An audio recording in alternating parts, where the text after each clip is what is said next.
Right now, I'd like to welcome George Njuguna.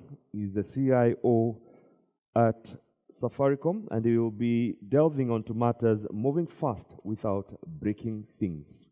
An ambiguous topic, but I'm sure very important in this conversation we're having. George, karibu sana. Thank you. Makofi, it's okay. You can.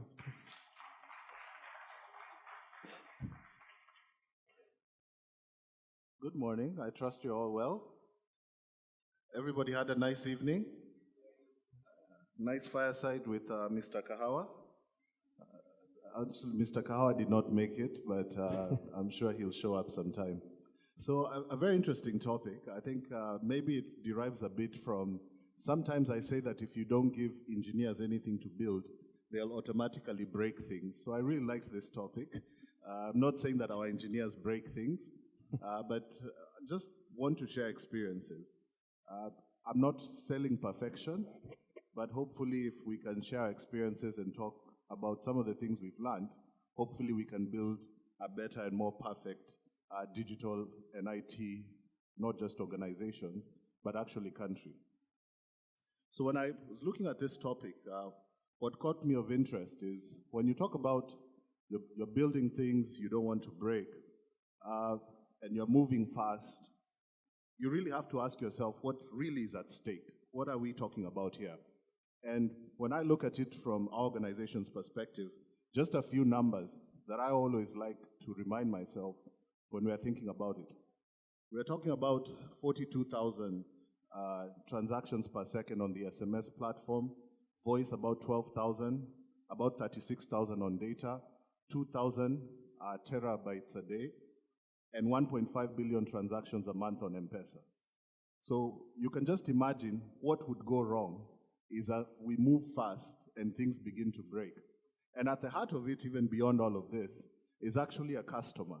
It's somebody who's trying to send an SOS, SMS, somebody who's trying to pay, sometimes even for a medical emergency, somebody who's trying to get transportation to see their loved one who maybe just has a few days to go, somebody who's trying to buy a wedding gift for a memorable occasion. And more so even, it could be a child who's trying to get a picture with their daddy who is likely maybe even serving overseas, capturing a moment. At the heart of it, the break is not about just technology. It's really the impact that ultimately it tends to have on people. And at the heart of our conversation today, and even with my team, those are some of the things that we're always thinking about. Last year, Safaricom, our new CEO, Peter Ndegwa, launched a new vision of being a purpose-led company. But without touching on all the pillars, and I know many of you can look at this in our investor briefs, the key thing that I pick out really comes around the third line, about deepening customer engagement and experience. Peter talks a lot about being customer obsessed. He says, yes, it's okay to have great services, it's okay to have great products, but at the heart of it, what are you thinking about the customer? And it comes so high even before we talk about our transformative pillars or enablers. So what does all this mean for a CIO? I think we work in a very uncertain world. Oops, somebody else has joined me. So we are really balancing what I'd call polarities. Polarities is two things that you need to handle. Let me give you one. You're being told you need to cut costs, but you need to have better stability. You're being told you need to have, you need to rationalize your resources, but at the same time you're being told you need to have the best talent. So really none of the things are bad, but you really are constantly balancing. In a real world, I always tell the team I work with that's doing Ethiopia, I'm very happy about you guys because you're building from zero. For those of us who you're in a growing concern, you're an organization that's running, these are some of the things you're dealing with. You're trying to scale and move very fast, but at the same time you need to maintain stability. There's increased complexity. If you think, we talked about moving from monolithic to microservices, and people think that that's easy. Wow. When I sit with the devs and they're telling me, George, pods are scaling and this, I'm like, wow, the monolith was a lot easier to understand than these things you're telling me about containers. And many of the times, there's limited automation in our environments. We find ourselves also, you need to be agile, a lot of releases per day. You need to give a lot of people access to systems. You're kind of devolving through the agile squads, allowing them to do a lot. But at the same time, you need to maintain stability, but the bigger S of security. Then you find barriers to adoption. These are in every organization. I'm sure even Safaricom, certainly, we're not immune to it. And I think the biggest barriers many of the times to the transformation and adoption of next generation technology is actually the mindset. Many times it's not the technology, but it's the thinking. It's how we've been ingrained, how we've been wired to work that actually stands in the way. Then, as I said, you're being asked to optimize resources, and you're really trying to figure out how do you balance costs, lowering price for customers, consumers, and at the same time offering better and better value, everybody wanting something faster and better. So we embarked on a journey about 3 years ago. We talked about DevOps and being agile, and I'll talk a bit about it, but luckily I'm here with Elizabeth and Alan, who actually live it. Elizabeth's our head of digital engineering. So the key things is we need to balance this flexibility and having stability. So what does that look like? Traditionally, we ran these big waterfall projects. Before the end of the previous financial year, you would actually step in, say these are the 30, 50, 80, 100 projects, you get your budget, you set up project teams working with vendors to do it. Now it's a lot different. Right now you talk about what is the vision and the mission you want to achieve. You say we actually want to digitize X% of our customer experiences, and you allow the team to come up with how they're going to do it. Traditionally, you'd be buying platforms and getting vendors to do this. Now people are building platforms in-house and being able to iterate and work on it in a way that drives and supports the consumers in what they're building. So these are the balances we have to do. We need to move fast, but at the same time, as we're moving fast, we actually need to make sure that what could break actually does not break because of what it would mean. So what does that look like there's still tool sets that are extremely important. We spoke about the practices. But really, you need to deploy fast. And one of the things we've learned in doing this is gone are the days where every deployment is a situation where you get in, you have 100 engineers, you're having guys changing code, changing parameters. The fact is, and any of you who've been devs, some things just don't work. If you're having a guy on the night of the change, he's actually going there and he's supposed to have changed some parameter, maybe to a 0 or 1. Okay, let me talk in real language, yes or no, for devs. And he just forgets a 0 and a 1. You can imagine what happens. I'll give you a case. We were similar to this. We were about to do a very big launch, and I won't mention it, what it is. And we had a situation where somebody forgot to just tick one parameter. The next thing I'm seeing trending is that there's a heist going on. Genuine mistake. The guy has done this very many times. Had to figure out how we're going to close that gap and claw back billions of resources. Because naturally, when people hear there is free data, everybody finds the news reaches them long before it even reaches some of us. And so we're really trying to remove the possibility of such issues happening by actually looking how we can automate deployments. And we've been able to be very successful in that. How can you then be able to roll back without having to go through an entire project to be able to do it? How do we get to do experiments? On the M-Pesa side, we're working on what we're calling Canary deployments, where you do blue-green. You actually can deploy a release to a subset of customers or a certain region. They get to test it, work on it. If you like it, you deploy it to everyone else. If you don't like it, you roll it back. Many customers have been complaining also about the downtimes that we have when we do large M-Pesa upgrades. I'm happy to tell you this last one was the last long downtime that we'll have on M-Pesa. By adoption of the new technologies, our future deployments, even upgrades on M-Pesa, will require less than 15 minutes downtime from the 4 to 10 hours that it's been taking. We just can't afford to continue having our customers have a very long downtime because we are doing changes. And then really being able to put what I call AI ops. when you run such a big operation, thousands of servers, 800 people in IT, lots of moving parts, again, calling 30 engineers onto a call to figure out why transactions are failing. You have your USSD team, your what we call our SMSC team, TIPCO integration teams, and you get on these calls and sometimes you can lose your mind and you're having a leadership call. We're really moving to AI ops.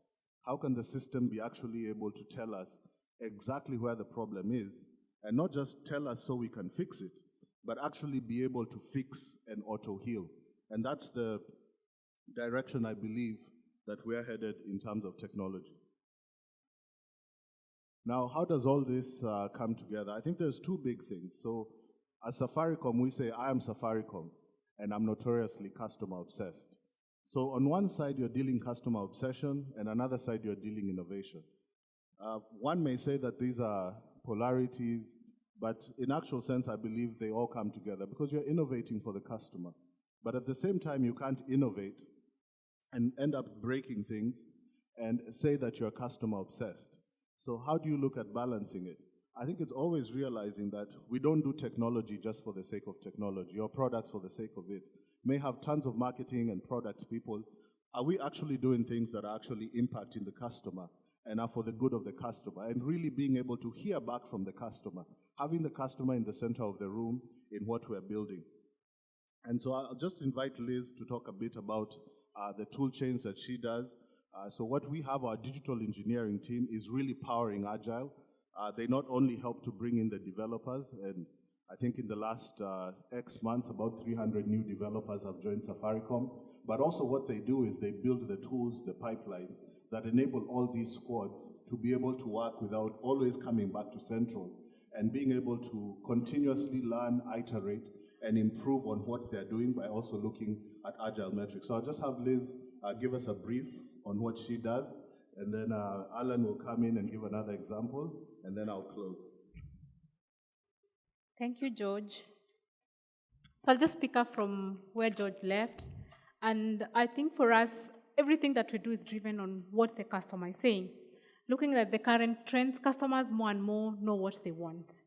So when we are building our solutions, we are looking at what is the feedback we're getting from our customers, what insights we are able to derive from the data on the transactions that these customers are doing, and then we iterate this through an innovating and an experimentation spree to just be able to see if we can work from an MVP and give the customer what they want continuously. So what we have done is, for us, we've built an engineering culture. We are coming more from 3 years ago, relying a lot on partners to build software for us. But now going forward, we are saying we want to shift from buying to building ourselves. And so what we did, number one, was just to build an engineering culture. And we look at it from the point of just looking from the people, the process, and the platforms that help us really accelerate our speed of delivery, but also in terms of ensuring that we deliver quality, and this quality is delivered really fast to our customers. So we built, we looked at some modern technologies that we are using, and specifically leveraging on open source quite a lot.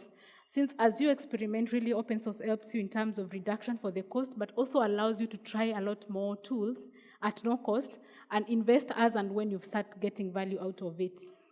We adopted DevOps as a way of working, where we have really small cross-functional teams that are driven, working on an agile way of working.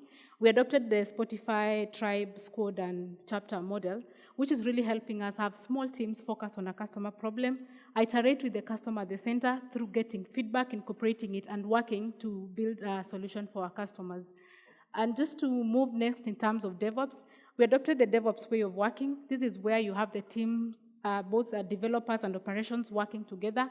They build and run the solution. So you start thinking about operations from the time of ideation. As you build your solution, you're making sure that you're putting everything that you need to put in to ensure that this software is going to run really well on production. And we also looked at the tool chain itself. This is the continuous integration, continuous delivery tools. Again, I said we leverage a lot on open source. However, there's enterprise tools that we've bought, yes, but as we try and experiment these, we really try to make sure that we can leverage on open source. I'll move to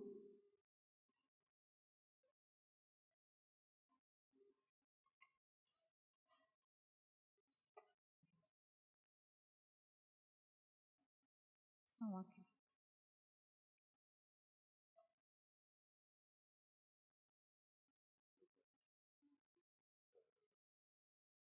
Sorry about that. So what we are doing is, at the moment, we have over 500 developers that are working on software for Safaricom. This is the consumer software, but also software for enterprise that Alan is going to be speaking about. And with these 500 developers working in about over 50 squads, there can be a lot of chaos in terms of people building continuously and deploying to production. Just spoke about the core systems that we have to really safeguard. And so when we are looking at this as well, we are looking at ensuring that besides us delivering really fast, we're also ensuring that our customers are kept secure, but also the quality of the software that we're delivering is top of class, and on top of that, that we don't break what is already existing. So at the moment, we are having over 400 releases per month, and that's quite a number, looking at the core systems that we have that really need to be safeguarded. And looking at these developers, so then we adopted DevOps as a way of working. And we looked at a couple of things as well. For the platforms that we are using, we leveraged on specifically public cloud. And at the moment, we are deploying quite a bit of 78% of our digital channels are running on AWS public cloud. And this has really helped us in terms of being able to take away the cares and worries of the infrastructure from the developers and allow our developers to just focus on their core job, which is software development. We looked again a lot in terms of how do we secure our releases, and as part of our continuous integration, continuous delivery, we ensure that we can automatically scan and automatically test our software to just make sure that we take away the problem of all this testing, reduce the time it takes from the time software is built to the merging of packaging of the software and delivery of this software to production. Part of our key enablers has been really the transitioning from the monolithic deliveries or deployments to more of microservices delivery. And this allows for us, for the small teams to be able to work together, working on small features of the software, and allow these teams to be able to iterate really fast and be able to separate the concerns from the different features from each other and allow different teams to be able to work and collaborate together. But this really needed quite a lot of work and thought in terms of how do these developers really work together? How do we collaborate? You have 20, 30 people working together on the same project. And this requires investment in terms of the software, and also how do we just making sure that all these people that have been building this software can be able to continuously integrate, and this is a process for DevOps that has really been helpful for us. We looked at the tool chain that has really helped us. That is a continuous delivery tooling that allows these developers to work together, collaborate, every day through the collaboration tools, but on top of that, making sure that all this code that they are creating can be batched every day automatically, and a lot of that ensuring that the shipping and the packaging and the shipping of this software is fully automated. We've really leveraged a lot on automated deliveries as well. This has helped us in terms of removing the errors that we used to have from our configurations. When our devs used to do the work at night, sometimes we could make errors, and the automation has been helpful in terms of reducing these human errors. Another key thing for us has been a lot about also automating the infrastructure provisioning. This is something that we've done recently. Previously, we had the application delivery automated, and recently we've looked at tools, specifically because we were leveraging on AWS, and the APIs that AWS provides us allows us to be able to automate that whole process of provisioning infrastructure. And currently we've automated the whole flow from the time of building the code to the time the code is shipped into production. Another key thing for us that George had spoken about is about observability. Because then again, we have to be able to know what is happening on our software, our solutions before our customers complain.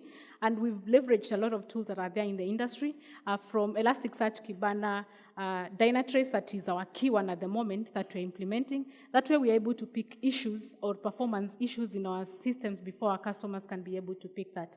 We're looking at our desired outlook and where we want to be. I said we are really big on talent because we realize at the end of the day, we are saying we have to build. People are the ones to build this software, and we need to really build a strong software engineering talent at the moment. And we're looking at making sure that everyone who is joining IT at the moment is actually a software engineer from a start. But we also have a lot of activities that we are doing in terms of building the talent, reskilling it, and upskilling the talent. The other thing is, I said we adopted the Spotify Tribe Squad and chapter model. And this means that you have very small cross-functional teams that work together every day on a specific customer solution. And we're looking at getting ourselves to 80% of our staff to actually be morphed up into the tribes and 20% only to work in the COEs. And for the COEs, it's basically managing the shareable infrastructure, the shareable systems, to allow for stability as well for these and maintenance of these core systems. Key thing for us is, I said we are big on cloud, and we've made sure that all the applications that we are building are fully cloud native, and this means they can run on any cloud. So we are cloud agnostic. You can run on-prem, on AWS, on Azure, whatever cloud platform that is there. And then 80% of our software needs to be built by us. Of course, we are leveraging an insourcing model where we have partners that work with us to build this software, but as much as possible, maintain the IP with us.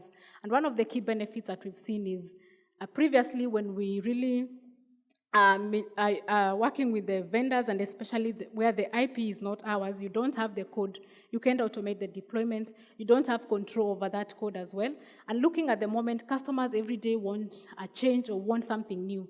So in terms of our ability to scale, this was really constraining for us. And so for us building the software, then we can change it as and when the customer needs it.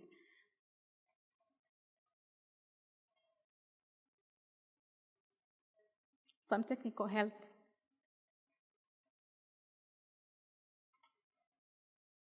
How did it work? Okay.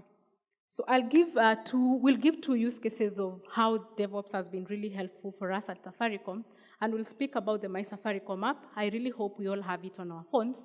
And this was one of our first channels that we decided for sure we needed to build it ourselves and have full control of that app. And so far, we adopted fully everything that I've spoken about, the software engineering practices. It's fully inbuilt by the Agile squads. And so far, we've seen great improvements in terms of the stability measures and the availability measures. This is one of the top, actually it is the top app at the moment in Kenya, if you look at the stats. And we've so far had 5.8 million downloads. It's an app that we've really built incorporating customer feedback, looking at what the customers really wanted, and we keep to continue to iterate. We're not really 100% there, but then every day that we're getting feedback from these customers, we are taking it and trying to just making it better. At the moment, we have a 4.8 rating for Apple, and I can tell you this is really a world-class score and something that we are really proud of, looking at the scores that we had on the previous app that we had, which we'd really leverage a vendor to build it for us. And in terms of the releases as well, this is an app that is fully on cloud, fully automated, full DevOps chain. It has full automated deployments, automated cloud provisioning. It's on AWS. We're able to scale up and down depending on the traffic that we are receiving from our customers. And I would say again, in terms of our availability, it has been one of the apps really not problematic. It's been really always available for our customers. And we've seen very good, in terms of the crash rates, 98% is really good. It's a really good metric considering the kind of phones that we have in this part of the market. So in terms of our success, I would say it's fully powered by DevOps, fully inbuilt again, and it's everything fully automated, and it's something that we will continuously build and continuously iterate on it. Alan? Yeah, thank you, Miss. I just take a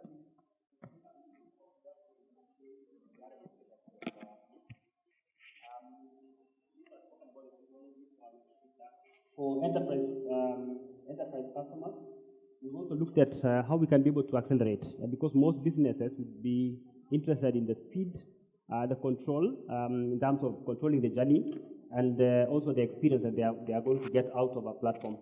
So what we've done is, of course, the last 19 months or so has been quite difficult for every business as well as a customer, but we had to change our approach in terms of how we get and build a talent that can be able to move in quickly, work from everywhere in the world, and being able to use collaboration tools and be able to develop much faster. How did we do this? We leveraged on development tools that we have across, the way of working being Agile framework, and then use the tools to enable at least all our developers across the globe. We have about 5 countries where all these virtual distributed teams are working together. and they were able to be able to build a platform within a short time of about 9 weeks. We managed to deploy the first release in the month of October.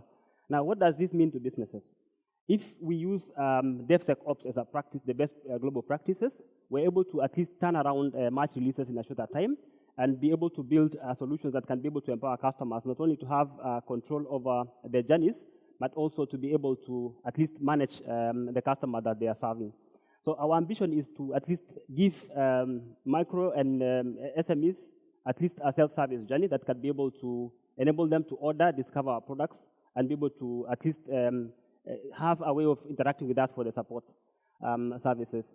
Now, DevSecOps has been quite important for us. I know time has gone, but I would be handing over to John just to summarize.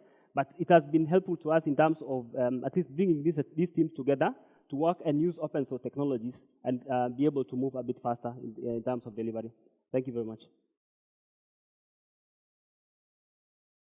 Thank you so much, team. I know we've taken a bit of time.